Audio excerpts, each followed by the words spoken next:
ये जो पार्क है ये वहाँ होगा। अभिनव भैया, 1 सेकेंड, 1 2 3 4 5 ये जो फ्लैट है इस लाइन में बनेंगे। या क्या है? या हमारी बात मानिए, अभी के अभी गांव छोड़ के चले जाइए। ये सब बहुत खतरनाक लोग हैं, कुछ भी कर सकते हैं। तुम परेशान मत हो, मेरी बात हो गई है उनसे, टेंशन मत लो, तुम काम पे ध्यान दो। चलो। हाँ, मैं क्या कह रहा था, ये जो पार्क है और ये जो पार्क है, इन दोनों के बीच का जो गैप है ना, ये अपने को देखना है।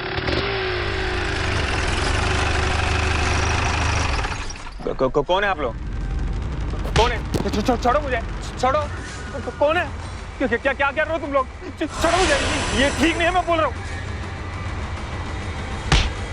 देखो, छोड़ दो मुझे। नहीं नहीं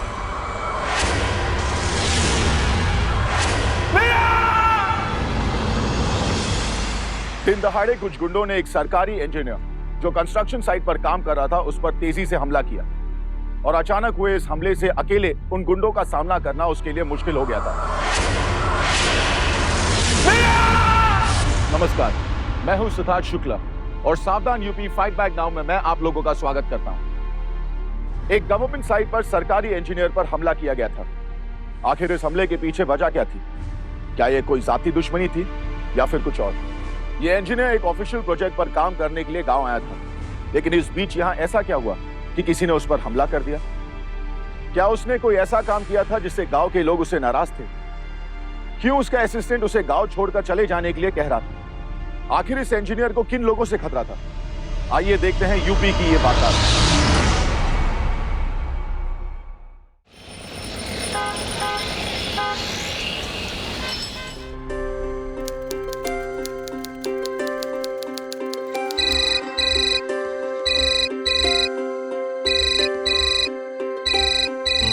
हेलो हेलो।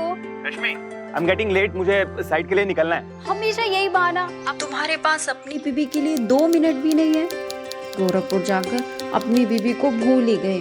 अरे कैसी बातें कर रही हो मैडम जी, आपके लिए पूरी जिंदगी कुर्बान है, पर तुम तो जानती हो ना सरकारी नौकरी है। अच्छा सुनो, मैं अभी ड्राइव करने जा रहा हूँ, मैं साइट पे पहुंच के तुम्हें फोन करता हूँ। अच्छा सुनो सुनो सुनो, मुझे तुम्हें खुशखबरी देनी है। खुशखबरी? जल्दी बताओ क्या है। Finally I have decided to quit और मेरा रिजिग्नेशन भी एक्सेप्ट कर लिया है। ओके।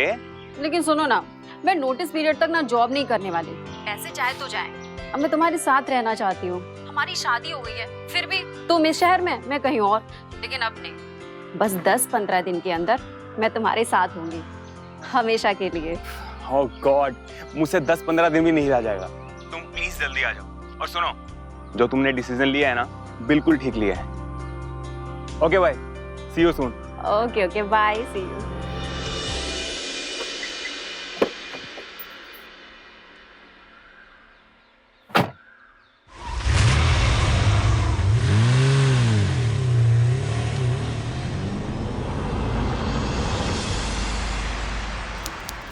ये जो फ्लोर है इसका काम हो गया है।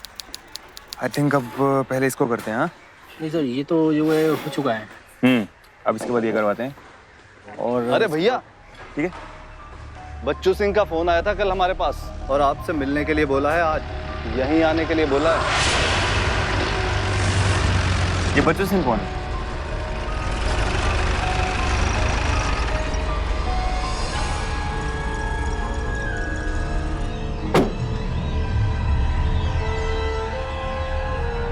जयराम जी के प्रधान जी।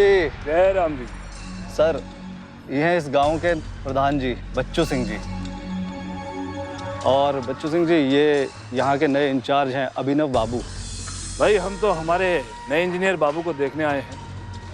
आपसे मिलकर बहुत खुशी हुई इंजीनियर बाबू। गांव के प्रधान होने के साथ साथ हम यहाँ के सबसे बड़े ठेकेदार भी हैं। इस असरा पहला मौका है जब दोनों ठेका हमारे हाथ से निकल गए। वैसे कंस्ट्रक्शन का बहुत काम है यहाँ पर, यहाँ नहीं तो कहीं और एक साथ काम करेंगे। इंजीनियर बाबू, हमारा मानना है कि काम करने से ज़्यादा जरूरी है साथ मिलकर काम करना। बहुत खुशी होगी अगर आज रात का भोजन आप हमारे साथ करेंगे तो। कहा है कि इज्जत बढ़ेगा हमारा। उसकी कोई ज़रूरत नहीं है, थैंक यू वेरी मच। ऐसे इंतज़ार रहेगा हमें आपका। हमने अपनी बहन को भी बोल दिया है तैयारी करने को। अब अगर आप आए या ना आए, आपकी मर्जी। आप कहिए साहब, जरूर आएंगे। अच्छा इंजीनियर बाबू, चलते हैं। अच्छा जी।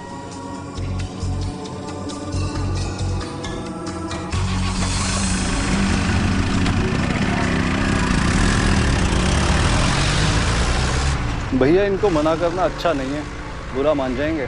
और जितने भी इंजीनियर आते हैं इस एरिया में बच्चू सिंह के यहाँ जरूर जाते हैं। ना हो तो अगर आप एक बार मिल आते तो अच्छा होता।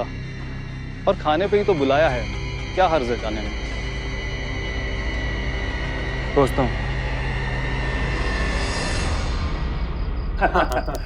इंजीनियर बाबू, ये हमारे छोटे भाई हैं। नमस्कार। यकीन मानिए इंजीनियर बाबू, आप यहाँ आए हमें बहुत अच्छा लगा। हम तो आपको देखते ही पहचान गए कि आपकी और हमारी बहुत जमने वाली। आपका बहुत बहुत शुक्रिया। अरे आप कुछ लेते क्यों नहीं? आप खाइए ना, पनीर लीजिए। अरे हाँ, खुल के खाइए, आप ही का घर है। खाना वाकई में बहुत अच्छा बना है। अरे काहे नहीं बनेगा, हमारी बहन ने जो बनाया है। अच्छा। बदमावती, जी भैया। आइए भाई। खाना आपने वाकई में बहुत अच्छा बनाया है। आप भी हमारे साथ बैठिए ना, कुछ खाइए। जी नहीं, पहले आप लोग खा लीजिए, फिर हम खा लेंगे। प्लीज बैठिए ना। अरे भाई, जब इंजीनियर बाबू बोल रहे हैं बैठ जाओ।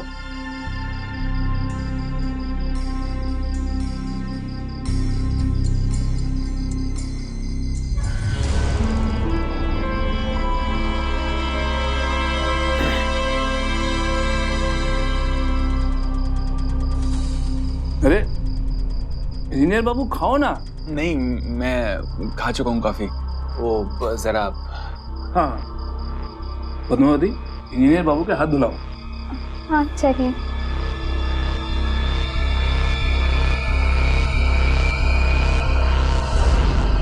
अरे ये खराब है, 1 मिनट रुकिए।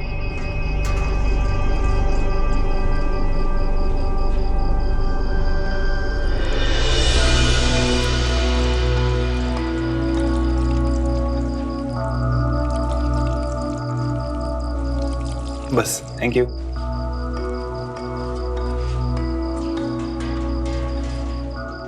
ये लीजिए।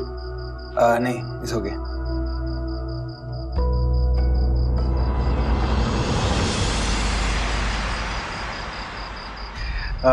बहुत अच्छा लगा आप सबसे मिलके। अब मुझे आज्ञा दीजिए।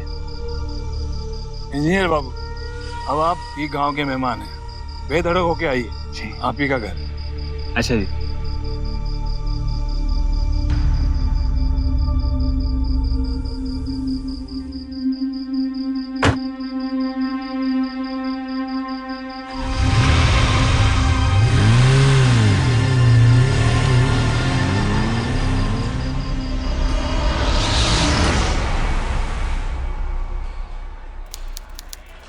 अच्छा, पहले यहाँ आगे का प्लास्टर करवाओ और हाँ ये सामान साफ करवाओ पहले तो, और यहाँ कुछ लगवाओ यार, गिर जाओगे। हाँ बाकी सब ठीक है ना? सुनिए, इंजीनियर साहब कहाँ हैं? अरे ओ अभिनव बाबू, अरे तुम यहाँ कैसे? आपके लिए खाना लाई हूँ। संभल के, मैं आता हूँ नीचे। हाँ तुम रुको, मैं आ रहा हूँ।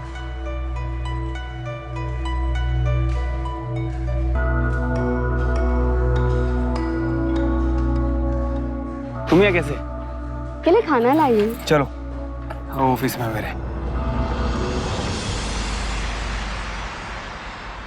आओ बैठो।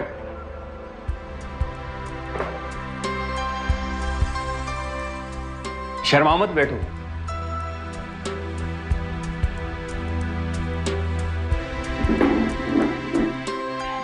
इसकी क्या जरूरत थी? और हाँ, प्रधान जी से बोल देना कि मुझे कुछ चाहिए होगा तो मैं उन्हें बोल दूंगा। भैया जी को तब बोलेंगे ना जब उन्हें मालूम होगा कि हम यहाँ आए हैं।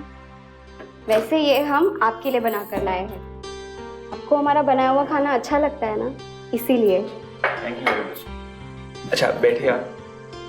तो आप भी खाएंगे ना हमारे साथ? नहीं नहीं, आप खा लीजिए। थोड़ा सा तो खाइए। आप शुरू तो कीजिए। वैसे भैया आपको बहुत पसंद करते हैं, तो हमने सोचा कि हमें भी आपके लिए कुछ करना चाहिए, तो इसीलिए बस ये ले आए। अच्छा प्लीज आप भी कुछ खाइए हमारे साथ। अब इतना बोल रहे हैं तो हम खा लेते हैं। वाकई में बहुत अच्छा खाना बनाया आपने। जी शुक्रिया।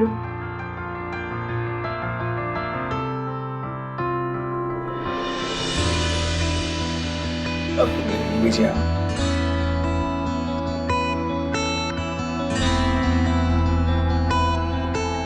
वो हुआ? नहीं, 1 मिनट।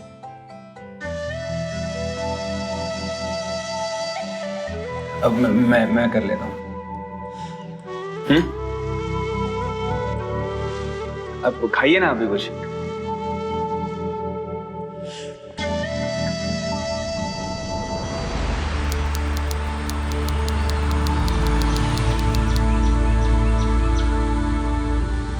तुम यहाँ? हाँ अभिनव बाबू, हम घर जा रहे थे, आप हमें घर छोड़ देंगे? आइए।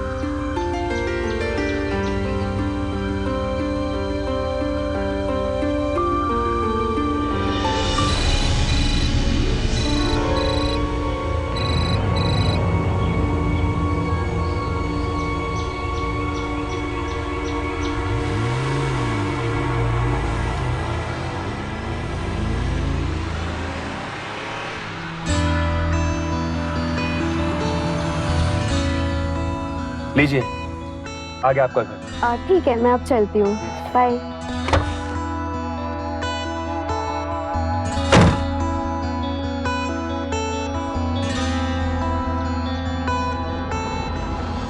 कल मेरी ट्रेन की टिकट बुक हो जाएगी। 3-4 दिन के बाद हम साथ होंगे। मैं तो सोच सोच के खुश हुई जा रही हूँ। ग्रेट। अच्छा सुनो, स्टेशन के बाहर से ना तुम्हें प्राइवेट टैक्सी मिलेगी, तुम वो प्लीज पिक करके अपने आप आ जाओ। एक्चुअली मुझे यहाँ बहुत ज्यादा काम है और यहाँ से स्टेशन भी बहुत दूर है, तो आई डोंट थिंक सो कि मैं तुम्हें पिक करने आ पाऊंगा यार। टेंशन मत लो, मैं खुद आ जाऊंगी। Thank you very much. और सुनो, अपना ध्यान रखना। हाँ इंजीनियर साहब। अच्छा सुनो, मैं तुम्हें बाद में बात करूँ। क्या हुआ? प्रधान जी ने आपको घर पे बुलाया है। इतना सुबह सुबह? मुझे साइट पे भी जाना था यार। आप चलिए, मैं आता हूँ।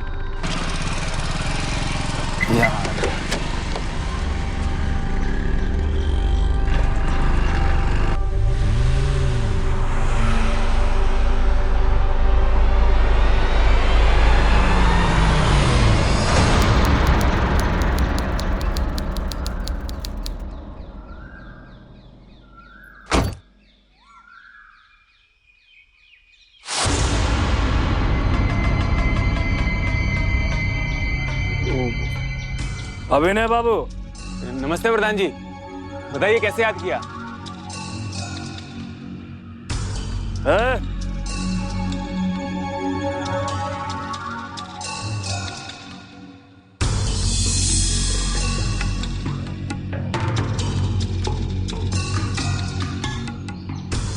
जी प्रधान जी, कहिए। देखिए इंजीनियर बाबू, आप समझदार हैं। हमारी बहन पद्मावती से बार बार मिलना आपको शोभा नहीं देता। प्रधान जी, हमारी तो कभी कभार वैसे ही मुलाकात हो जाती है। देखिए ये शहर नहीं है, गांव है, और गांव में इस तरह से मिलना, आप समझ रहे हैं ना, गांव वाले क्या सोचते हैं। देखिए प्रधान जी, गांव वालों की सोच को मैं नहीं बदल सकता। वो जो भी सोच रहे हैं वो बिल्कुल गलत है। हमारी नॉर्मल सी जान पहचान को कुछ भी नाम दे देना, ये तो अरे आप तो बुरा मान गए अभिनव बाबू। नहीं, बुरा मानने वाली कोई बात नहीं है। मैं आपकी बातों को समझ रहा हूँ, लेकिन गांव वाले जो भी बोल रहे हैं वो बिल्कुल गलत है। अच्छा आप आज्ञा दीजिए, मुझे और भी बहुत काम है। और हाँ, मैं आपसे वादा करता हूँ आज के बाद आपको ऐसा सुनने को नहीं मिलेगा। धन्यवाद। अभिनव बाबू,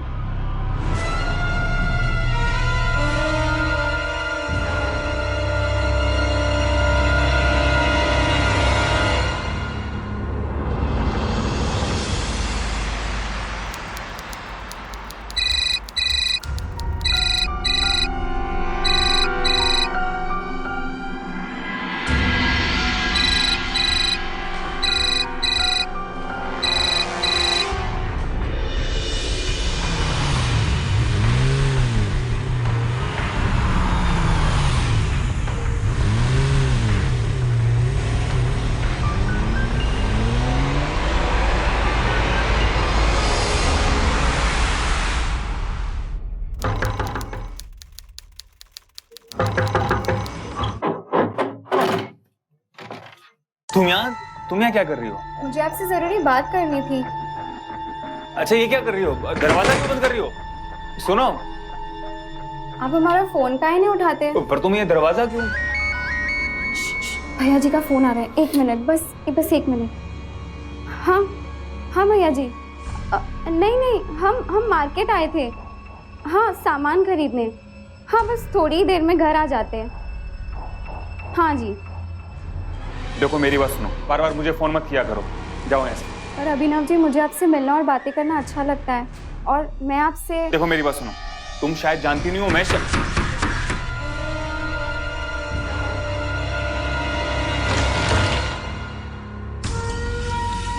प्रधान जी आप क्या कर रहे हैं आप?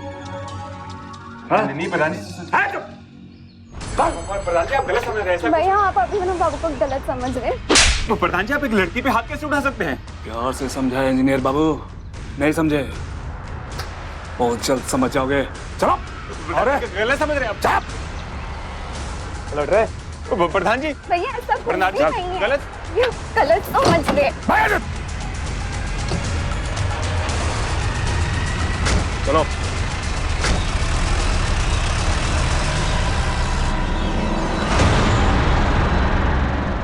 तुम दोनों की ई हरकत की वजह से हमारी इज्जत का जनाजा निकल गया गांव में। मुंह छो पे ताव देते हैं हम, मतलब समझते हैं का गर्दन कट जाए लेकिन मुंह ना झुक पाए। मेरी बात सुनिए। अब एक ही रास्ता बचा है, प्रेम से कह रहे हैं हमारी बहन के साथ ब्याह कर लो, इसी में बात उल्टेगी। दिमाग तो खराब नहीं हो गया आपका? कैसी बेहुदा बातें कर रहे हैं आप? अपनी बहन को समझाइए पहले, इससे मेरा कुछ लेना देना नहीं है, और इन फालतू चक्करों से ना दूर रखिए मुझे आप। ताली दोनों हाथों से बजती है इंजीनियर बाबू, प्रेम से समझा रहे हैं, ब्याह कर लो हमारी बहन के साथ। ये फालतू बकवास सुनने के लिए ना टाइम नहीं है मेरे पास। आपकी बहन के साथ ना तो मेरा कोई रिश्ता था और ना कोई रिश्ता रखना चाहता हूं मैंने कुछ गलत नहीं किया। यहां से जा रहा हूं और अच्छा होगा आज के बाद कभी नहीं मिलेंगे। चलते हैं।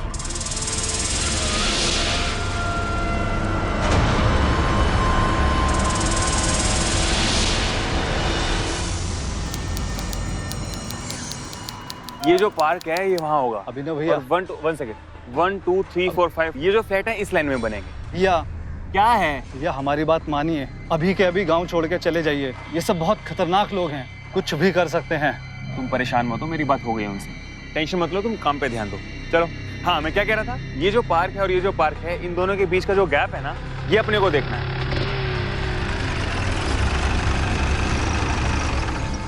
कौन है आप लोग?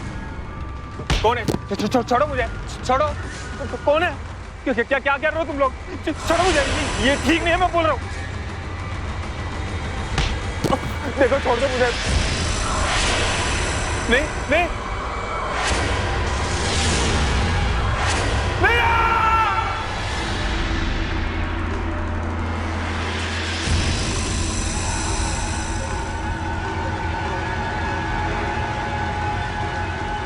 चल, छोड़ दो मुझे, छोड़ दो। छोड़।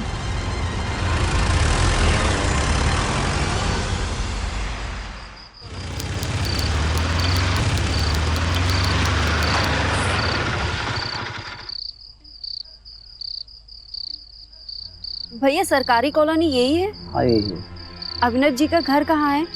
ये अभिनव जी। अच्छा। आप अभिनव जी की पत्नी है? हाँ जी, हाँ जी। आपके लिए चाबी रहेगी। धन्यवाद भैया।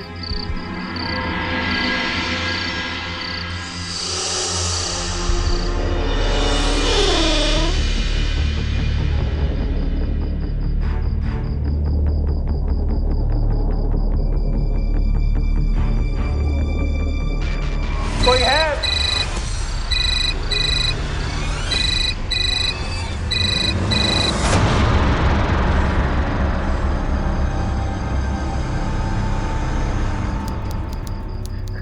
मैंने क्या बिगाड़ा आपका? मुझे जाने दीजिए यहाँ से। मैं कह रहा हूँ खोलो मुझे, बच्चों खोल मुझे। मुंह बंद रखो अपना। जब जी में आए हमारी इज्जत से खेलो और आप अपनी जिम्मेदारी से भागना चाहते हो। हाँ, तैयार करके लेके आओ उसे, और अगर नाटक करे तो ठोक देना ससुरे को।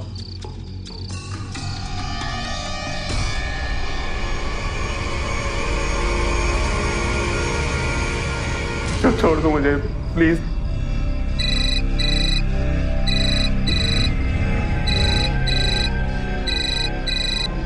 The number you are trying to call is currently switched off. छोड़ो, छोड़ दो मुझे। जाने दो, मैंने क्या बिगाड़ा है तुम्हारा? जाने दो मुझे जाने दो, मैंने कुछ नहीं किया। क्या कर रहा तुम?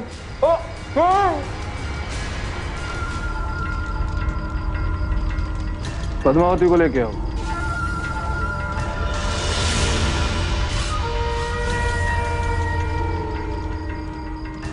पंडित जी आराम कीजिए, है? कोनो विघन नहीं चाहिए, समझे? आराम कीजिए पंडित जी। मंगलम भगवान विष्णु मंगलम गरुड़ध्वजा मंगलम पुण्यगात्रे मंगलाय तनो हरि।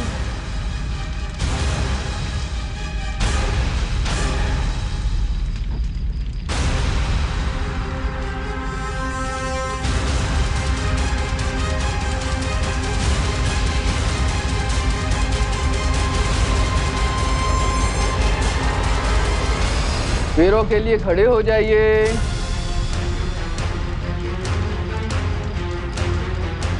वरमाला पहनाइए।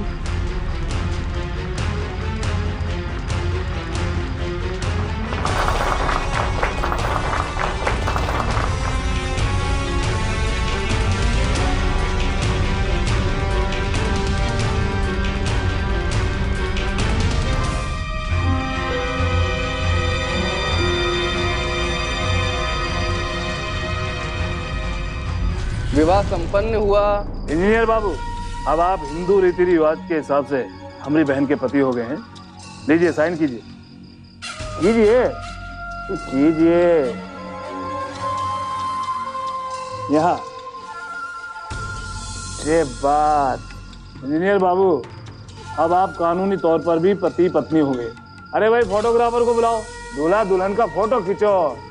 दोनों साफ दिखने चाहिए, नहीं तो दुनिया में नजर नहीं आओगे। का रुको रुको, इंजीनियर साहब का मुंह तो खोलो।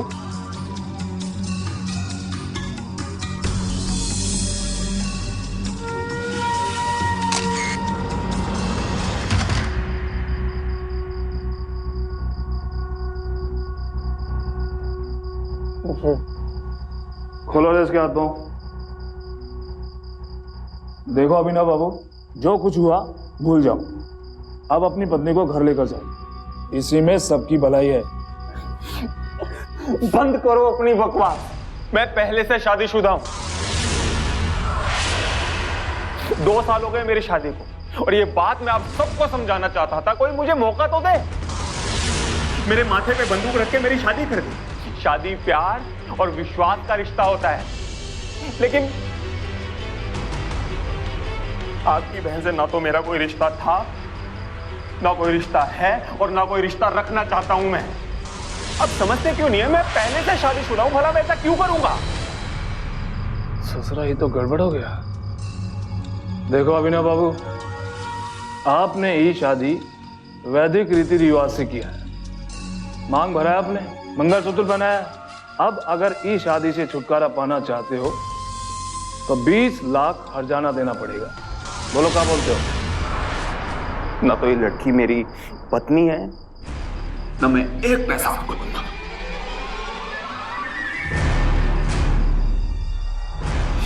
छोड़ता हूं आपके, मुझे रोकिएगा मत।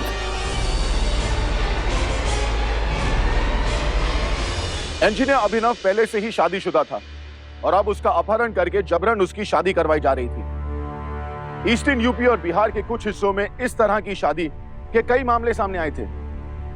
धरवा दूल्हा उस लड़के को कहते हैं जिसकी शादी उसकी मर्जी के बगैर जबरदस्ती किडनैप करके बंदूक की नोक पर करवाई जाती है। यह एक बड़ा क्राइम है। एनसीआरबी के रिकॉर्ड्स के अनुसार 2013 में यूपी और बिहार के इन इलाकों में लगभग 2500 ऐसी शादी के मामले सामने आए। पर शादी जैसे रिश्ते की शुरुआत जबरदस्ती से हो, यह तो सरासर गलत है। गांव के प्रधान बच्चू सिंह जैसे लोग जो अपनी बहन या बेटी का रिश्ता जबरदस्ती और गुंडागर्दी से करवाते हैं, उनको यह समझ नहीं कि ऐसी शादी करवाकर वो अपनी बेटी या बहन की जिंदगी बर्बाद कर रहे हैं। यह क्राइम है और कानून ऐसी शादियों को नहीं मानता। अगर दूल्हा कानून की मदद ले तो यह शादी इलीगल हो सकती है। लेकिन यहां अभिनव के केस में तो वो पहले से ही शादीशुदा था। वाकई में यह धरवा शादी थी या कुछ और? यह मामला सिर्फ दूल्हे के किडनैपिंग का नहीं, बल्कि इसके पीछे था बहुत कुछ जो अभी सामने आना बाकी था।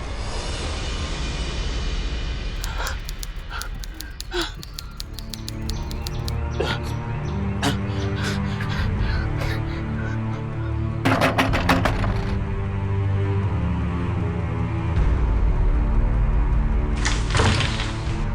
कहाँ थे रात भर? मैं फोन कर करके थक गई और तुम अभी आ रहे हो सुबह? थैंक गॉड तुम आ गई। अभिनव बाबू,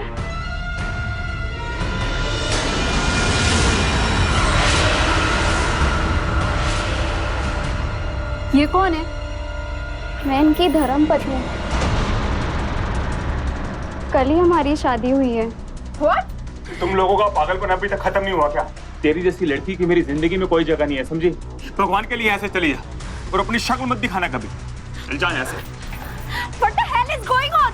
रश्मि मेरी बात तुमने दूसरी शादी कर ली? तुम अंदर चलो, मैं तुम्हें सब समझाता हूँ। तुम चलो अंदर, मैं बताता हूँ।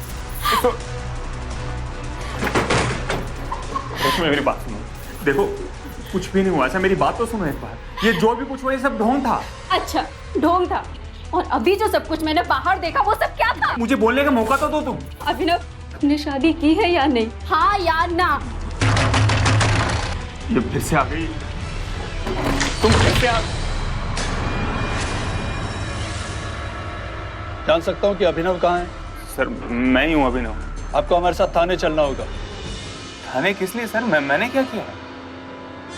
देखिए, कंप्लेन के मुताबिक पहली पत्नी के होते हुए आपने दूसरी शादी की और कानून के हिसाब से ये एक जुर्म है, ये तो आपको पता ही होगा। अब आप शराफत से हमारे साथ चलते हैं या नहीं? देखिए सर, मैंने कोई दूसरी शादी नहीं की, ये मेरी बीवी है सर। हाँ सर, अभिनव मेरे पति हैं और हमारी शादी को 2 साल हो गए हैं। ये सब दलीलें अदालत में देना। लेके चलो इसे। मेरी बात सुनो सर, मेरी बात सुनो सर।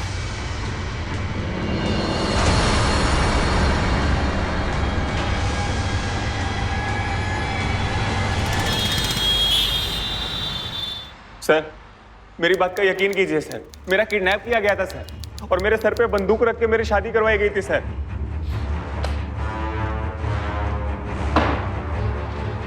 तुझे क्या लगता है?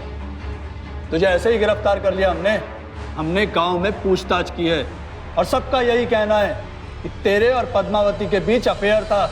मेरी बात सुनो। तुम दोनों एक दूसरे से प्यार करते थे और जहां बात प्यार की है तो जबरदस्ती का तो सवाल ही नहीं उठता। तुमने जो किया वो इलीगल है और वैसे भी ये सब बातें तुम अपने वकील से करना। सर मैंने कितनी बार बोला मैं नया हूं यहाँ, किसी को भी नहीं जानता हूँ सर। ठीक है, मैं एक अच्छे वकील को जानता हूँ, तुम्हारे लिए अरेंज कर देता हूँ। 30 लाख रुपए? किस बात के? आखिर मेरी गलती क्या है? देखिए अभिनव बाबू, कोर्ट में आपके आर्गुमेंट को कोई मायने नहीं रखेगा और सबूत सारे आपके खिलाफ हैं। हम कभी प्रूव नहीं कर सकते कि ये शादी जबरदस्ती से हुई है। सजा तो पक्की है और आपकी तो पहले से बीवी भी है। काहे ये सब में अपना जिंदगी खराब कर रहे हैं? अरे बड़ी मुश्किल से तो हमने बच्चू सिंह को मनाया है। वो तो 50 लाख मांग रहे थे, मैं तो कहता हूँ 30 लाख दीजिए और निकल जाइए आप यहाँ से। लेकिन बच्चू सिंह तो मुझसे 20 लाख मांग रहा था। हाँ तो तभी दे देने चाहिए थे ना, कैसे नहीं बनता था? तो फिर अब तो 30 लाख देना पड़ेगा।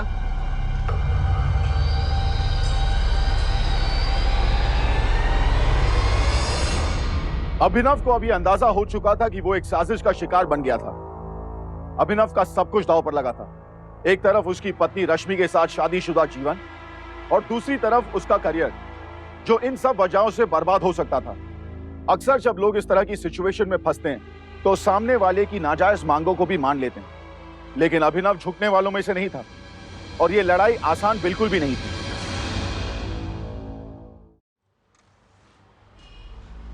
अभिनव,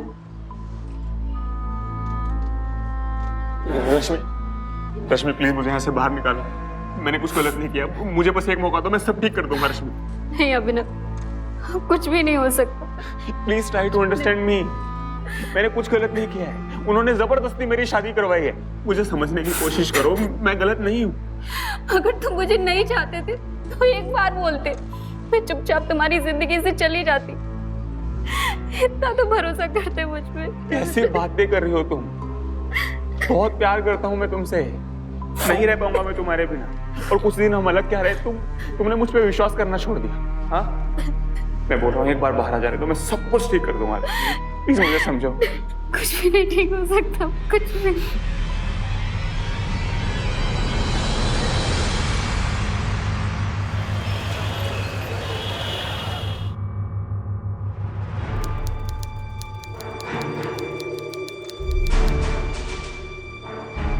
आपकी जमानत हो गई है, साइन कीजिए। Thank you very much sir. मैं जा सकता हूँ? फिलहाल ये तो आपके वकील साहब अच्छे हैं जो आपकी जमानत करवा लाए, लेकिन हाँ एक चीज ध्यान रखिएगा, आपको जमानत मिली है, बरी नहीं हुए, इसलिए ये शहर छोड़कर मत जाइएगा। ठीक है।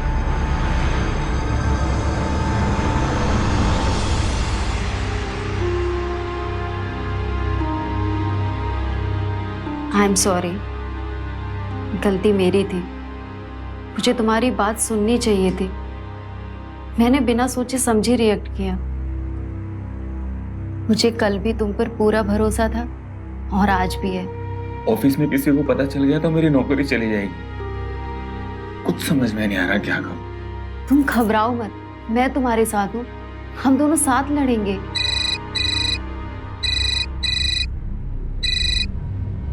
हेलो, ठीक है मैं आता हूँ। कौन था? उस कमीने बच्चों का फोन था, मिलने के लिए बुलाया।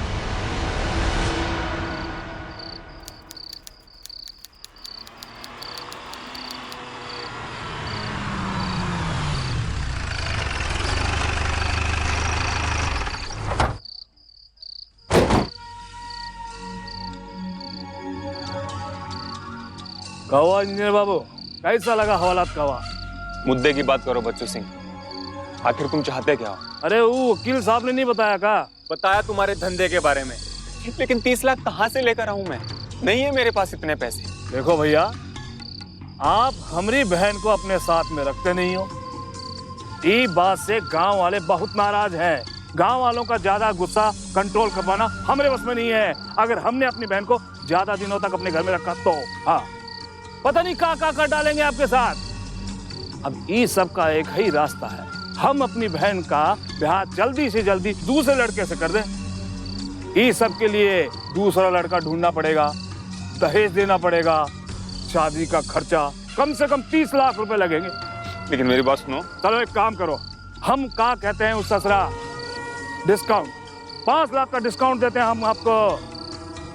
25 लाख दे दो, मामला रफा दफा। लेकिन हाँ, ई में कोनो कमी नहीं होगा, समझ गए ना? 25 लाख 5 दिन में, वो भी एक साथ। हाँ चलो सुनिए तो।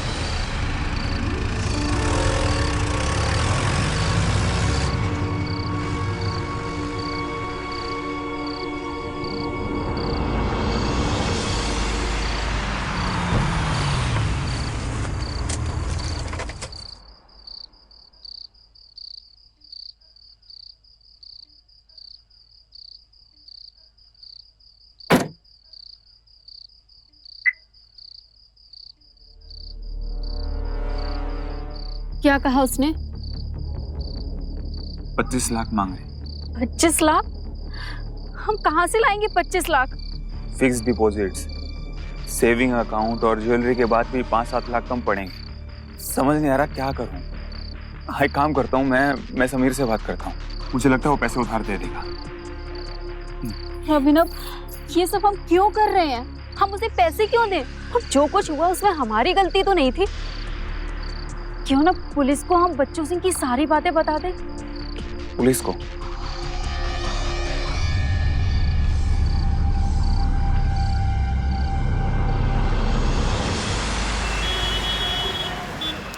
इंस्पेक्टर, मेरे हस्बैंड के साथ जो कुछ हुआ है, कम से कम उसकी इन्वेस्टिगेशन तो आप कीजिए। देखिए मैडम, हमें क्या करना है और क्या नहीं, ये आप हमें मत सिखाइए। सारी इन्वेस्टिगेशन हो चुकी है। पूरे गांव में एक आदमी ऐसा नहीं है जिसने इन्हें किडनैप होते देखा हो। ये सब इन्हीं की बनाई हुई कहानी है। सर मैं झूठ नहीं बोल रहा हूँ, जब साइड से मेरा किडनैप हुआ तो मेरा असिस्टेंट शैलेंद्र भी वहाँ मौजूद था, आप उससे पता कर सकते हैं। ये आपके शैलेंद्र का स्टेटमेंट है, उसने साफ साफ कहा है कि उसने ऐसा कुछ नहीं देखा। पूरी इन्वेस्टिगेशन इनके खिलाफ है, इन्होंने जो कुछ भी किया पूरे होशो हवास में किया। लेकिन फिर भी ना जाने क्यों मुझे आप लोगों से सहानुभूति है। आप लोग दूसरे शहर से आए और इस तरह फंस गए। मेरी तो सलाह है कि आप लोग पैसा उनके मुंह पर मारिए और निकलिए यहाँ से। बेवजह मामला बढ़ाकर क्या फायदा, बाकी जैसी आपकी मर्जी। ठीक है सर।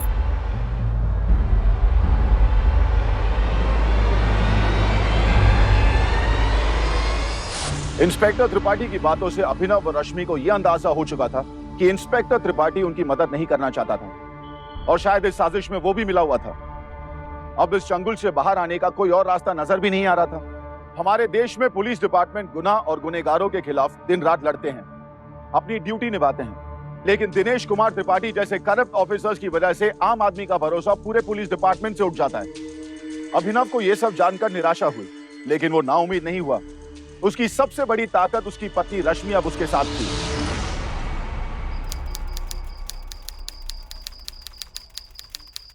अरे आप आगे?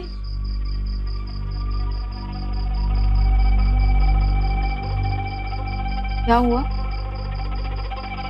आज बच्चू सिंह के गुंडे आए थे साइड पे, पैसों के लिए धमकी देके गए और ये सब कुछ सीनियर्स के सामने हुआ है। अगर ऐसा चलता रहा ना, मेरी नौकरी चली जाएगी। कुछ समझ में नहीं आ रहा मैं क्या करूं।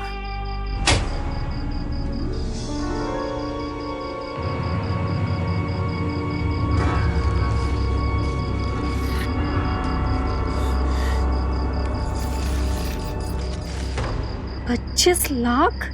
नहीं तो ये तो हद हो गई।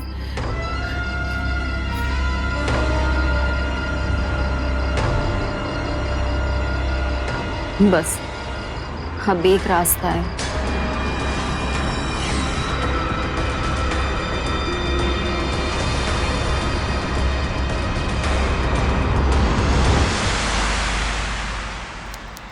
आओ इंजीनियर बाबू,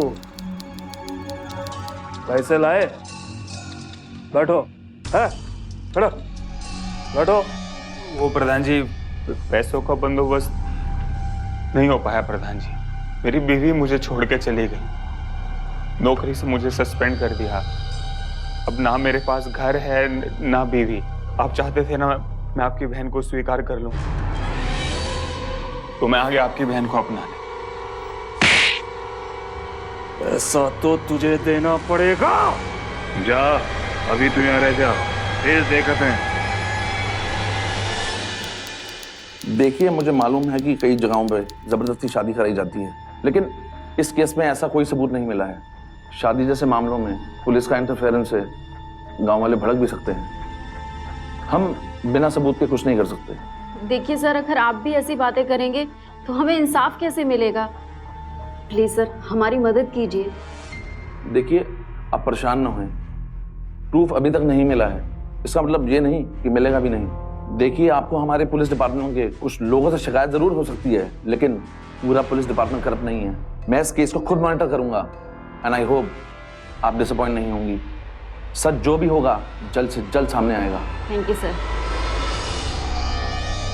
पहली बार हमरा वार हम ही पे आ गया।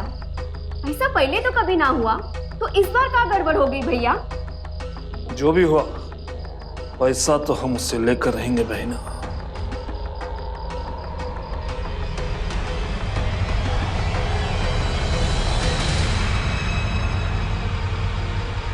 आधी रात हो गई है, मुझे लगता है सब सो गए होंगे।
हमका कोनो भी कीमत पर वो लड़का चाहिए, चाहे अपना पूरा पुलिस फोर्स लगाए दो। बच्चू सिंह के हाथ से कोई शिकार नहीं निकल सकता है। बच्चू भैया, बात हमारे हाथ से निकल चुकी है। हमको खबर मिली है कि एसपी साहब खुद देख रहे हैं इस केस को। अरे हम पर भी शक है। अब हम कुछ नहीं कर सकते। कुछ नहीं कर सकते हैं? ये मत भूलो, हिस्सा पहुंचता है तुम्हारे पास। ये जो महंगी घड़ी है ना, हम दिए हैं तुमको। हम कुछ नहीं कर सकते हैं, पहली बार नहीं कर रहे, हम करना पड़ेगा। अब आई क्या भाई? एसपी साहब, यही अभिनव है, इसी ने हमारी बहन की जिंदगी बर्बाद की है। इसे गिरफ्तार कर लो साहब। हम तो यहाँ यही अर्जी दरोगा बाबू के पास लेके आए, हमको न्याय दीजिए। गिरफ्तार करो उसे। तुम्हारी भोली और फूल जैसी बहन ने इससे पहले भी 4 शादियां की हैं। यही धंधा है तुम्हारा, पहले लोगों को फंसाओ और फिर उन्हें ब्लैकमेल करो। और रही बात इंस्पेक्टर त्रिपाठी की, इनसे तो मैं बहुत कुछ पूछूंगा। ये सब आप दोनों की हिम्मत और कोशिश की वजह से हुआ है। Thank you sir for your cooperation. आपकी वजह से हमें इंसाफ मिला। Thanks a lot. Thank you sir. साहब, पहले हम बाहर से आने वाले अच्छे पैसे वाले लड़कों को ढूंढते थे साहब, और फिर हमारी बहन उसे अपने चक्कर में फंसाती थी, और फिर शर्म आनी चाहिए तुम्हें। इस नीच काम के लिए अपनी बहन का इस्तेमाल करते थे। उस समय कहाँ जाती थी तुम्हारी मूंछ? बोल, बताते, सब बताते। भैया जब कोई लड़का चुन लेते थे तब हम उसको अपने जाल में फंसा देते थे। जब वो हमारे चक्कर में पड़ जाता था तब भैया अपनी जोर जबरदस्ती का इस्तेमाल करके उसे उठवा लेते थे। उसके बाद शादी और फिर पैसा वसूली। बाहर का आदमी आराम से पैसे देकर अपनी जान छुड़वा लेता था, पर इस बार चूक हो गई। हमें पता ही नहीं चला कि उस इंजीनियर का पहले से ही शादी हुआ है। सिर्फ अभिनव और रश्मि के हौसले ने इस शादी के नाम पर चलने वाले रैकेट का खुलासा किया। बच्चू सिंह दरअसल शादी की आड़ में अवैध वसूली का धंधा चला रहा था। अभिनव से पहले जो लोग उसके शिकार बने थे, उन लोगों ने डर कर इन गुंडों की मांगों को पूरा किया। इससे इन क्रिमिनल्स को बढ़ावा मिला। बच्चू सिंह जैसे गुंडे समझते हैं कि कानून इन तक कभी नहीं पहुंच सकता और वो बंदूक की नोक पर कुछ भी कर सकते हैं, लेकिन ये इनकी भूल है। जल्दी या देर से ही सही, लेकिन कानून के हाथ इन तक पहुंचते जरूर है। बच्चू सिंह पर किडनैपिंग और जबरन वसूली के लिए आईपीसी सेक्शन 364 और सेक्शन 383 के तहत 10 साल की सजा हुई और 50,000 रुपए का जुर्माना भी लगा। पद्मावती और इंस्पेक्टर दिनेश कुमार त्रिपाठी को क्रिमिनल कॉन्स्पिरेसी के लिए आईपीसी सेक्शन 120 बी के तहत 3 साल की सजा हुई और 30,000 रुपए का जुर्माना लगा। इंस्पेक्टर दिनेश कुमार त्रिपाठी को पुलिस डिपार्टमेंट से सस्पेंड भी किया गया। बंदूक की नोक पर आम लोगों को अपना शिकार बनाने वालों के लिए यह घटना एक सबक है कि उनकी दबंगई के दिन खत्म हुए। अब वक्त आ गया है कि हम सब यूपी वासी एकजुट होकर इन गुंडों को मुंह तोड़ जवाब दें। इन्हें पहुंचाना होगा सलाखों के पीछे, क्योंकि अभी नहीं तो कभी नहीं। फिर होगी मुलाकात यूपी में जुर्म को मुंह तोड़ जवाब देते हुए एक और सच्ची घटना के साथ। तब तक सावधान यूपी, फाइट बैक नाउ।